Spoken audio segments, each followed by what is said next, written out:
metallic salts in henna. Have you ever heard of that before? Well, that's one of our questions that we got this week. So let's get right into it. And welcome. My name is Khadija. I'm a leading henna hair color expert, Ayurvedic hair care specialist, and I also specialize in henna and jagua body art. So you can have all of your questions answered about those areas right here on our channel. If you need a question answered like immediately, then you need to go to our website, click the live chat, and someone will be there to answer all of your questions. Question number 1 comes from Uniquisa Akon. I'm trying to say that right. Can I use the indigo alone to have a blue tint? So sometimes indigo can give a bluish tint, but it's a little kind of green, like green blue. But that being said, or even grayish actually sometimes, but again, that being said, there is a video where I have done a reaction of someone who used indigo to try to push the blue, so you definitely need to watch that video. Question number 2 comes from Elizabeth, and they are saying, I was just wondering if the 1 teaspoon of sodium chloride, table salt, that I added to my henna and indigo hair dye counts as metallic salts. I want to use chemical dye over my henna dyed hair around 3 weeks ago, and I've heard it's the metallic salts that react with the chemical dye. Should I proceed? I don't think that the sodium chloride, aka table salt, would conflict with the dyes.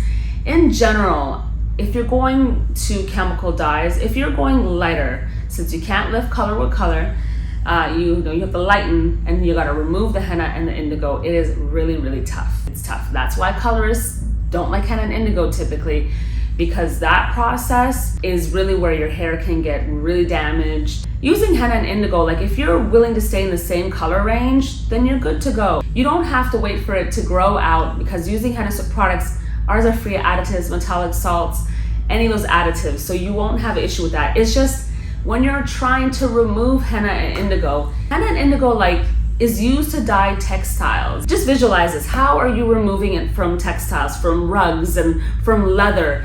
It's really hard. They soak that. You're soaking your hair in henna and indigo, so it binds a lot. Like if you're henna, and indigo got on your nails, some of you know that it takes time to grow out. It's the same thing.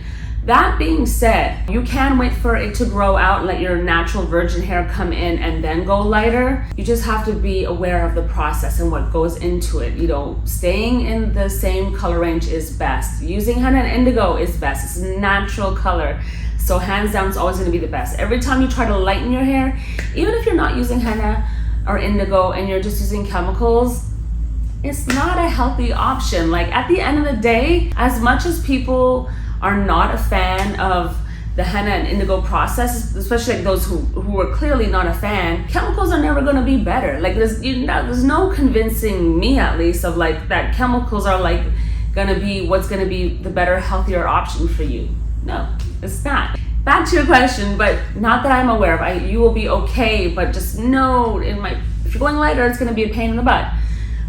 Stay in the same range, if you can, that will be easier. So you definitely do though want to strongly avoid henna powders and products that are like blends, compound hennas, those that have metallic salts, like non-organic, sometimes those non-organic henna powders, and those being cultivated on lands that have a lot of heavy metals.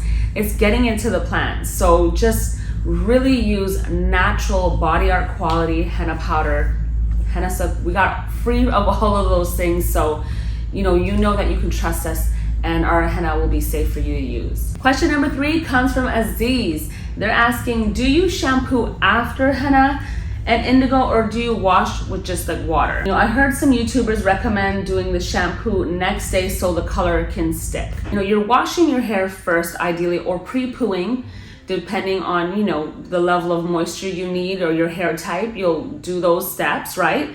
Then you're going to color your hair, and then you're going to rinse it out with the cleansing co-wash.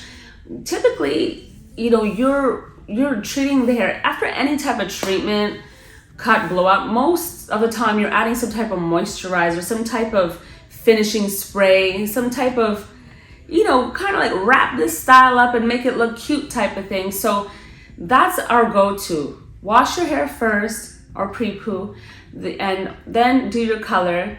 And then you're gonna do the cleansing co-wash because it's very moisturizing, it's very restorative. And that's exactly what we do here. So this will be the steps that I recommend. When it comes to shampooing, afterwards, if you can let the color settle like 2 to 3 days, ideally, some of you wash your hair only every 5 to 7 days, perfect.